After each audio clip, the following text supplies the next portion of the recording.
Halo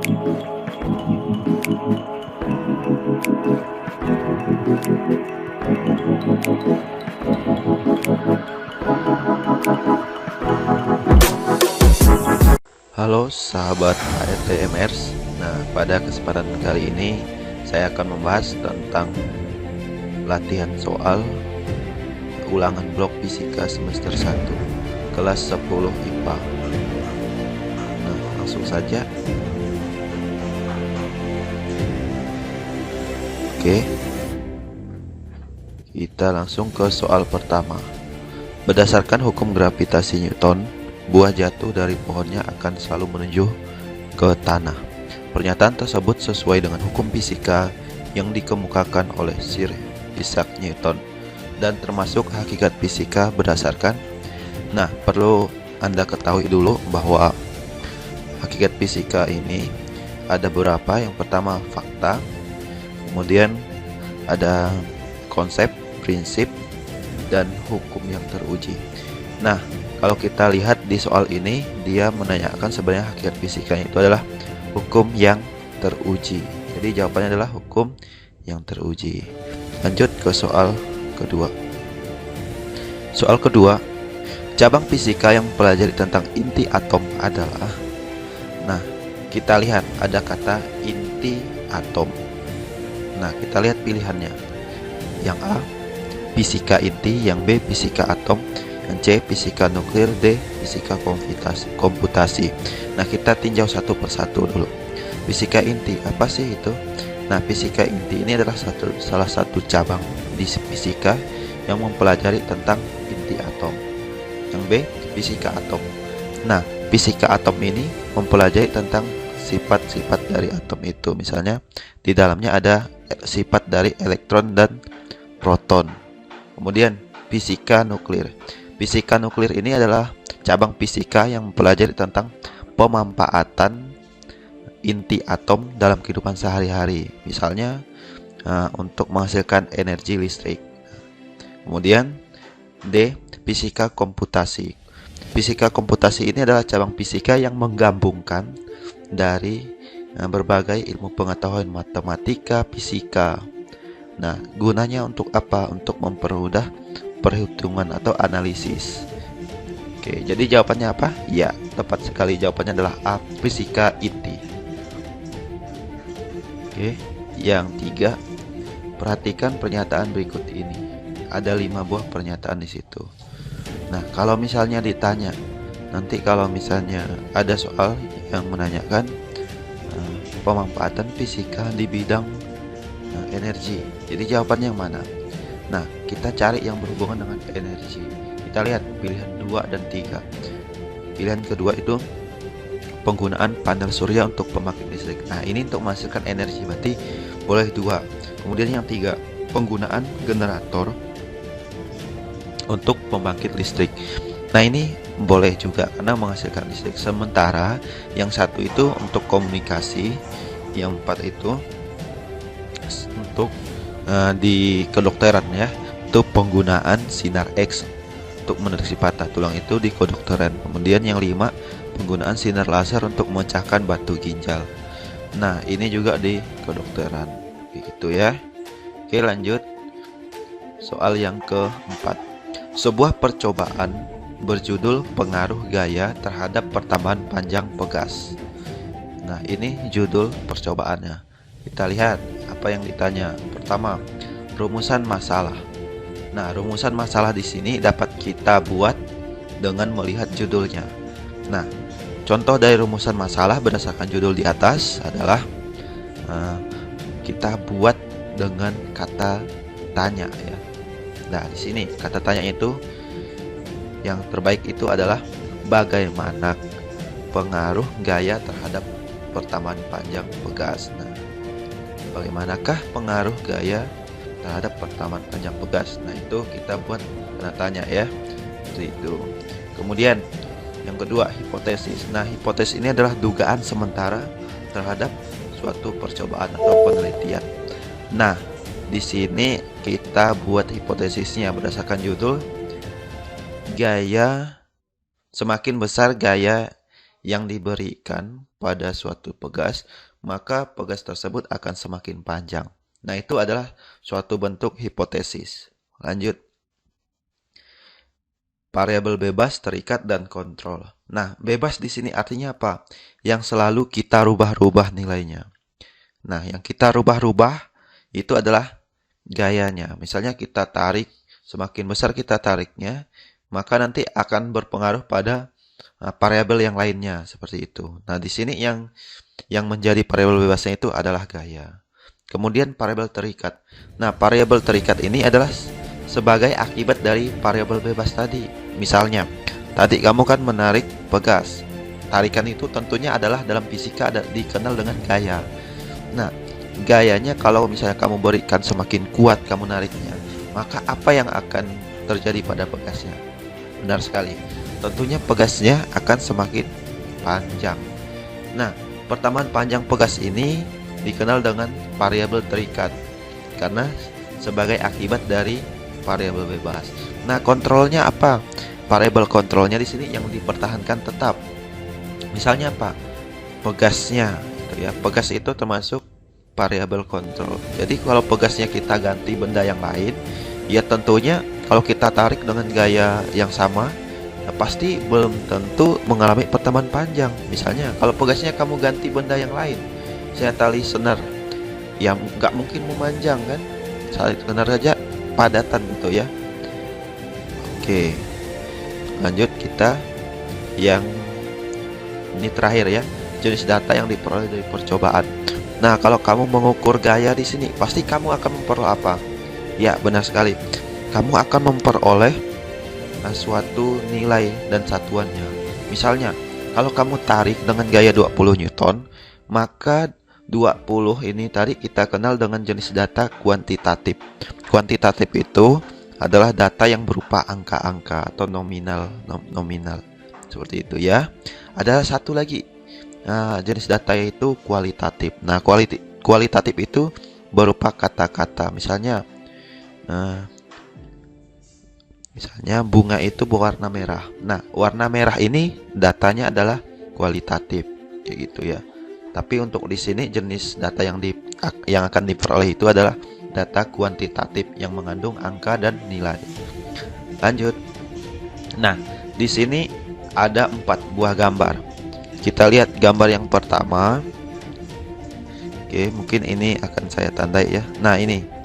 Oke, gambar yang pertama ini melambangkan apa sih? Nah, kalau kamu melihat ini nanti di laboratorium.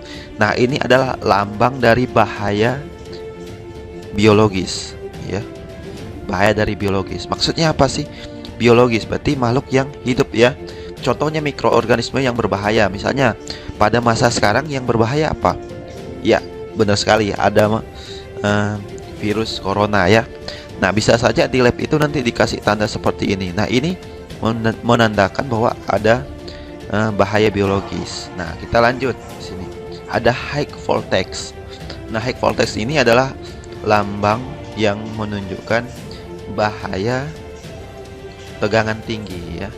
Ini tegangannya tinggi sekali ya. Oke.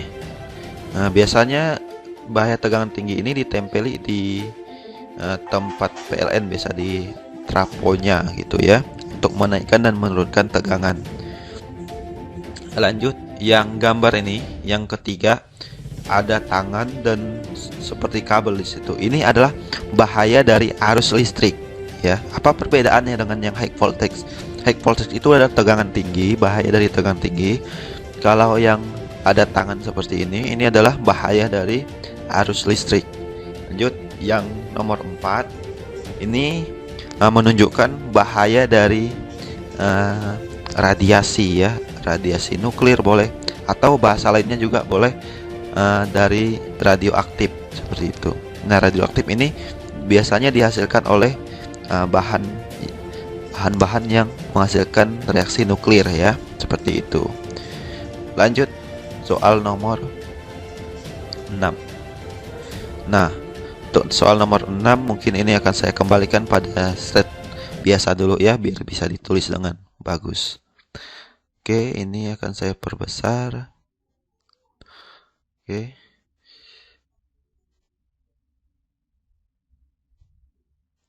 Nah, sekarang kita akan deteksi satu persatu. Mungkin ganti spidolnya lah ya.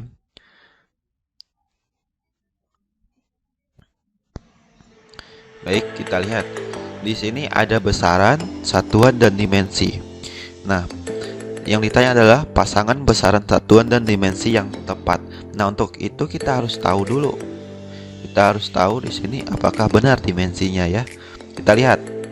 Untuk panjang, satuannya sudah pas ya, meter. Kemudian dimensinya itu adalah L. Atau biasa ini diambil dari kata leng gitu ya. Leng itu adalah panjang. Kemudian waktu itu satuannya sekon atau detik. Nah, simbolnya itu adalah S. Kemudian untuk dimensinya T besar ya. Oke, ini udah tepat ya. Kemudian ada massa. Massa itu satuan internasional adalah kilogram. Nah, untuk dimensinya adalah M besar ya, kayak gini. Ini udah pas ya. Sekarang kita lihat kecepatan. Kecepatan itu satuannya adalah meter per sekon. Ini pas.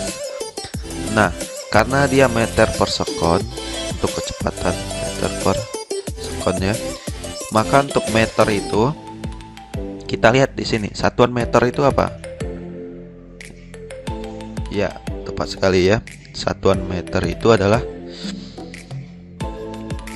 bukan satuan dimensi dari meter itu adalah L ya. Ini L. Kemudian untuk S ini satuan dari waktu itu dimensinya adalah T. Maka kita tulis T di sini ya. Sehingga dimensinya seperti ini. Lanjut, apalagi bisa nanti ditulis yang lain? Bisa ya. Kita tuliskan kayak gini. Ini L tutup kurung siku kalikan ini T tutup kurung siku. Nah, di sini ada pangkatnya. Ini kan di bawah nih, naik. Kalau dia dinaikkan maka dia jadi min 1. Karena sebenarnya ada pangkatnya. Kalau T sendiri kayak gini ada pangkatnya 1. Ini positif 1 dinaikkan jadi min 1. Ini kan naik gitu ya. Lanjut. Berarti ini gimana nih? Kita lihat MT pangkat min 1. Oke, ini salah berarti ya. Lanjut. Yang berikutnya ada gaya di situ ya. Nah, gaya itu satuannya di sini Newton. Apakah sudah benar? Benar. Ada enggak satuan yang lain? Ada. Gaya itu diperoleh dari apa sih? Gaya itu kan rumusnya F sama dengan M dikali A. Nah, M ini adalah massa ya. Bukan satuan meter, tapi ini simbol dari besaran. Ini adalah massa. Massa itu satuannya kilogram. Kita kalikan dengan A. A ini adalah percepatan. Percepatan itu meter per sekon pangkat 2. Nah, sekarang kilogram ini kan massa. Massa itu satuannya apa? Pintar sekali. Bukan satuannya. Kilogram itu dimensinya adalah M. M besar ya. Kita kalikan dengan apa lagi? Ya, pintar sekali. Kalikan ini kan meter. Meter itu adalah L. Lanjut, apalagi? Per. Ini kayak per apa? Sorry. Per S ini kan sekon, berarti T ya, waktu. T pangkat 2 ya, pangkat positif 2. Pangkat 2. Nah, kalau kita pindahkan ke atas. Berarti ini M kita kalikan dengan L. Kita kalikan dengan T. Nah, T-nya karena naik, maka ini min 2. Itu ya. Coba kita lihat. Oke, ini benar ya. Lanjut. Yang usaha. Usaha itu apa sih? Usaha itu simbolnya W F dikali perpindahan. Nah, F tadi kan kita udah dapat nih dimensinya. Maka kita langsung tuliskan sini. Berarti massa ini kan dimensinya ya untuk F. Kita kalikan dengan L. Kemudian kita kalikan dengan T. T pangkat min 2. Nah, S ini adalah perpindahan. Satuannya meter, maka di sini kalikan apa? Kalikan L lagi. Ya. Ini dimensi dari F, ini dimensi dari S yang di sini. S ini kan perpindahan. Nah, perpindahan itu kita ukur panjang. Karena panjang maka meter. Meter itu L dimensinya. Nah, ini kita kalikan. Maka L-nya sudah double di sini. L kali L. Sehingga hasilnya apa? M ini tutup kurung. Kemudian ada L. L-nya gimana? Udah menjadi 2 ya. Pangkat 2. Nah, ini T. Pangkat min 2. Oke, ini hasilnya. Jadi ini benar nih. Oke, ini salah. Dari mana salah? Ininya yang salah ya. Ini salah. Oke, jadi pasangan yang tepat itu adalah yang ini ya. Ini yang tepat. Ini lagi Mi. Nah, ini. Oke, kita lanjut. Soal nomor 7. Konversikanlah bilangan berikut. Nah, untuk mengkonversikannya kita nanti hanya akan sampai soal 10 aja lah ya. Nah, kita ini soal nomor 7. Konversikanlah bilangan berikut ini. Nah, ini 20 GB ya, dikonversikan ke byte. Nah, gimana sih? Nah, untuk solusinya 20 GB. Itu artinya apa? 20. Nah, kita kalikan. Nah, giga ini artinya apa sih? Giga itu 10 pangkat 9 ya. Oke, ini byte. Atau boleh juga 20 pangkat 9. Berarti ini hasilnya berapa nih? Nah, nolnya banyak sekali ya. Nolnya sampai 9. Oke. Nah, ini dia. Berarti 20 miliar ya. Ini jawabannya ya. Lanjut yang di sini. 64 nanometer mau diubah ke meter. Kali ini 64 kita ini nanometer. Sorry. 64 nanometer. Itu artinya apa sih? 64 kali. Nah, untuk nano itu artinya 10 pangkat min 9. Kebalikan yang tadi ya. Ini meter. Artinya apa sih? 6,4 itu kan bisa kita tuliskan apa? 6,4. Ini bisa kita tuliskan 6,4 kita kalikan 10 gitu. Nah, kita kalikan apa? 10 pangkat min 9 meter. Bisa berubah lagi, bisa. Ini kan 10 pangkat 1 sebenarnya ya. 10 pangkat 1. Nah, ini kan positif. Tambah yang minus ini berarti sisa min 8. Ini 6,4 kali 10 pangkat min 8 meter. Atau kalau mau dituliskan panjang gimana? Berarti kita tuliskan dulu. 1, 2, 3, 4, 5, 6, 7. Nah, berarti dia sampai di sini ya. 6, 7, 6, 4 gitu ya. Oke, 1, 2, 3, 4, 5, 6, 7, 8, 9. Oke, pas ini ya. Ini meter. Ini konversinya. Lanjut.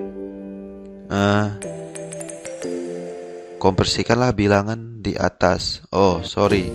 Ini bukan konversi, tetapi sebenarnya notasi ya. Ini notasi ilmiahnya.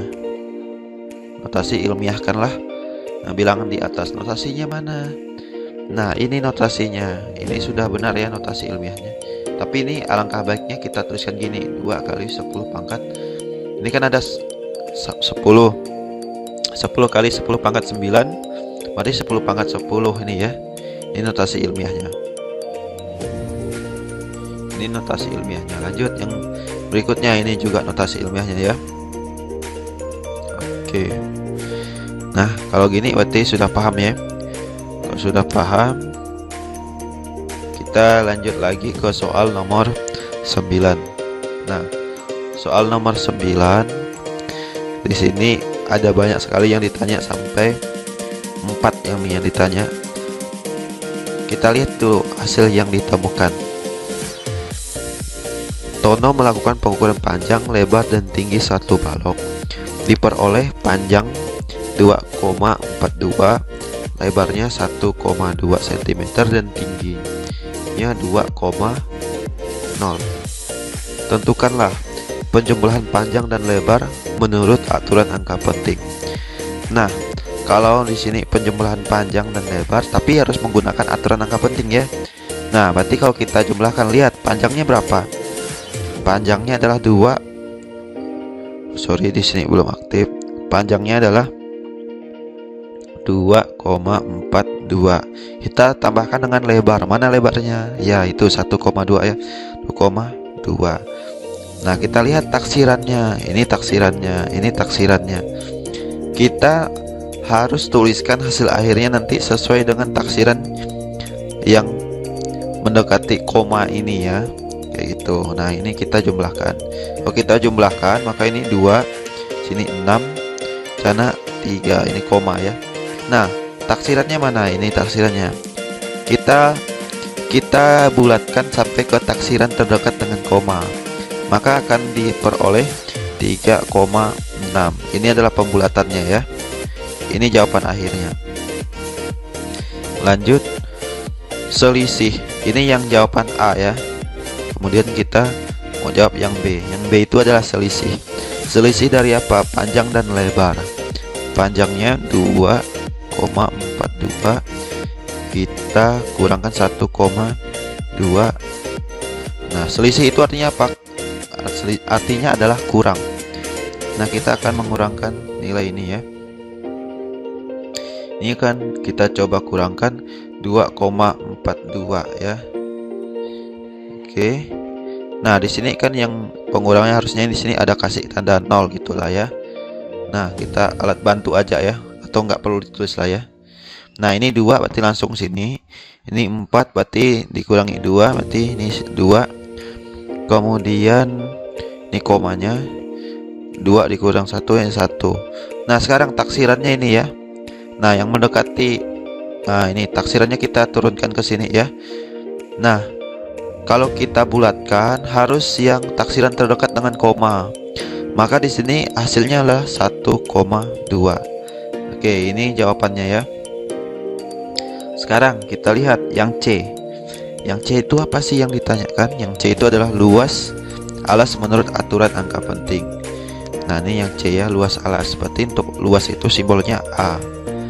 Itu untuk luas alas berarti panjangnya kita kalikan lebar.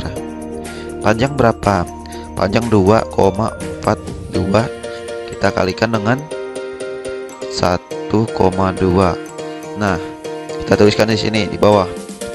Ini berapa jawabannya? Berarti kita tuliskan coretan 2,42. Ini kita kalikan 1,2. Kita perhatikan di sini berapa angka penting? Ya, di sini 3 angka penting. Kalau di sini berapa?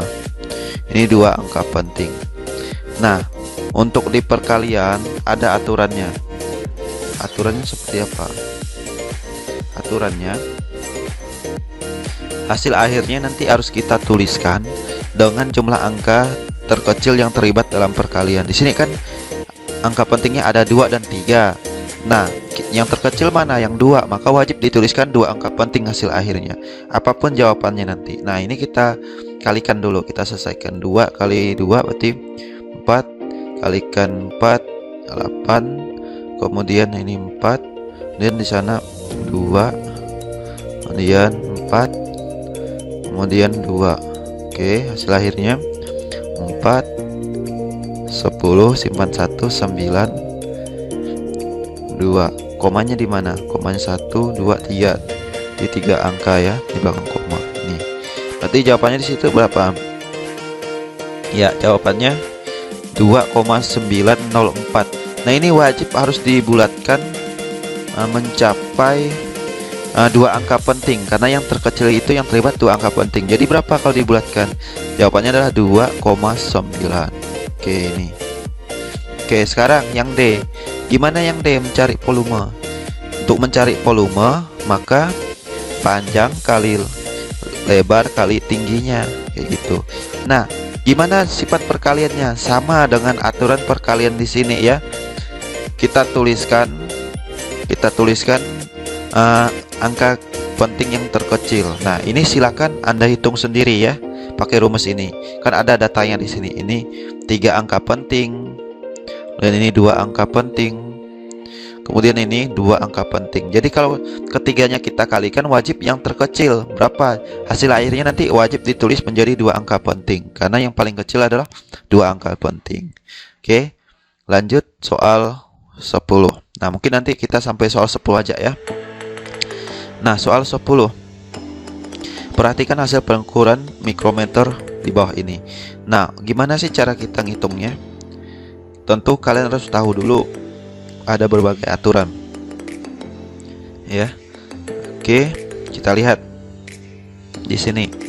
Yang pertama, ini adalah skala utama ya. Ini skala utama. Oke, ini adalah skala nonius. Oke, sudah. Nah, sekarang kalau sudah tahu skala utama, skala nonius, kita tuliskan untuk jawabannya itu hasil ukur itu kita singkat HU ya. Hasil ukur kita singkat HU itu adalah skala utamanya, singkatannya SU, kita tambah dengan dalam kurung di sini 0,01